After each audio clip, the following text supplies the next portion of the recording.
Saya harus menghafal. Dalam kapasitas sebagai ketum juga harus menghafal masalahnya. Yang jelas, Jawa Timur itu 38 kabupaten kota. Jawa Tengah 35 kabupaten kota. Jawa Barat 27 kabupaten kota. Banten 8 kabupaten kota. Dan DIY 5 kabupaten kota. Kalau Jakarta sudah pasti hafal. Karena pernah nyalon gubernur tapi gagal.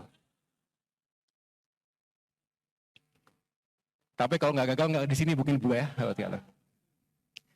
Tuhan Maha Besar lebih tahu yang terbaik untuk kita semuanya. Bapak Ibu adalah petarung-petarung, banyak mantan kepala daerah di sini, luar biasa. Saya ucapkan selamat, semoga amanah yang diemban hari ini juga bisa membawa keberkahan untuk kita semuanya.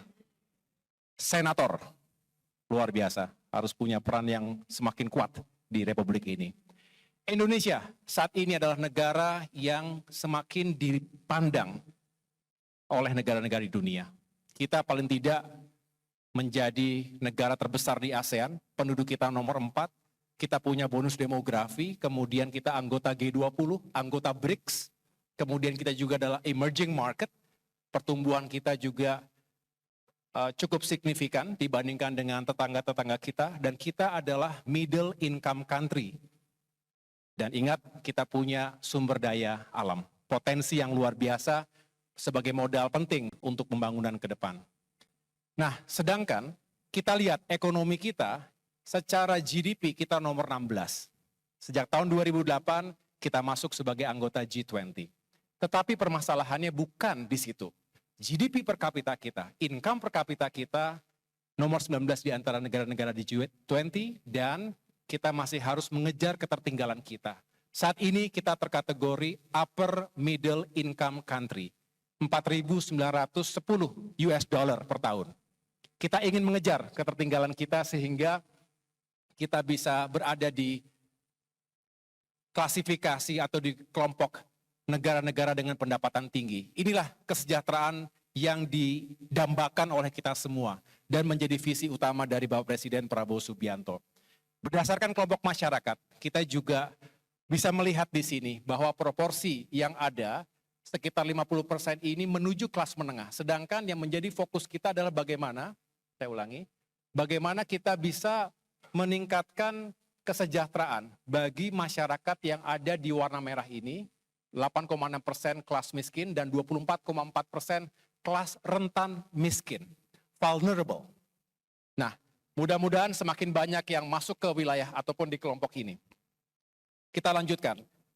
Ternyata ini juga berkaitan erat dengan indeks pembangunan manusia.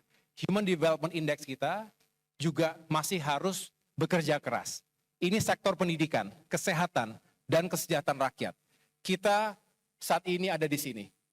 Nah, dengan kita mengejar pertumbuhan ekonomi sehingga lebih banyak yang bisa dibagikan ke seluruh rakyat Indonesia, maka kita berharap sektor pendidikan, kesehatan, dan pengentasan kemiskinan ini bisa mengangkat indeks pembangunan manusia kita semakin tinggi. Bukan hanya di ASEAN tapi juga di dunia. Pengangguran kita juga tentu perlu mendapatkan perhatian, lapangan pekerjaan harus dibuka, lapangan pekerjaan yang formal. Nah, hari ini jika dilihat secara lebih detail, ini adalah distribusi pengangguran menurut pendidikan yang ditamatkan oleh anak-anak kita, oleh generasi muda kita terutama. Dan kita harus fokus pada upaya membuka lapangan pekerjaan. Ada dua elemen. Pertama adalah job opportunity, yang kedua adalah job security. Begitu sudah mendapat pekerjaan, kita harus jaga jangan sampai banyak yang harus di PHK.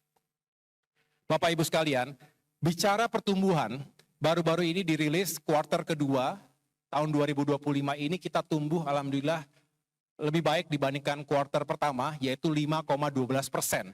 Kita kembali kepada rumusan ekonomi secara sederhana, yaitu GDP adalah C plus I plus G plus X plus M. Tentu ini sebagai pedoman kita agar ekonomi tumbuh, kita harus memperkuat konsumsi rumah tangga kita. Kita harus memperkuat investasi kita.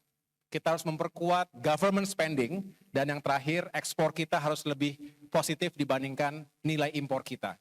Ini yang harus kita dorong dan ini ada kaitannya nanti dengan infrastruktur untuk meningkatkan sektor ekonomi real, termasuk juga konektivitas untuk mendukung ekspor kita ke luar negeri. Bapak Ibu yang saya hormati, inilah esensi dari Astacita. Kalau berbicara infrastruktur, dari 8 Astacita Presiden Prabowo Subianto, kita memiliki relevansi di Astacita nomor 2, 3, 4, 5, 6, dan 8. Saya tidak akan bahas secara khusus, satu persatu, secara singkat inilah prioritas atau agenda prioritas nasional. Kita ingin tumbuh tinggi, sering kita mendengar 8%. Bapak Ibu, ini adalah angka yang bisa dikatakan sangat ambisius, tetapi kenapa tidak? Bukankah kita bangsa besar yang harus punya mimpi yang besar juga dan kita kawal ini bersama-sama?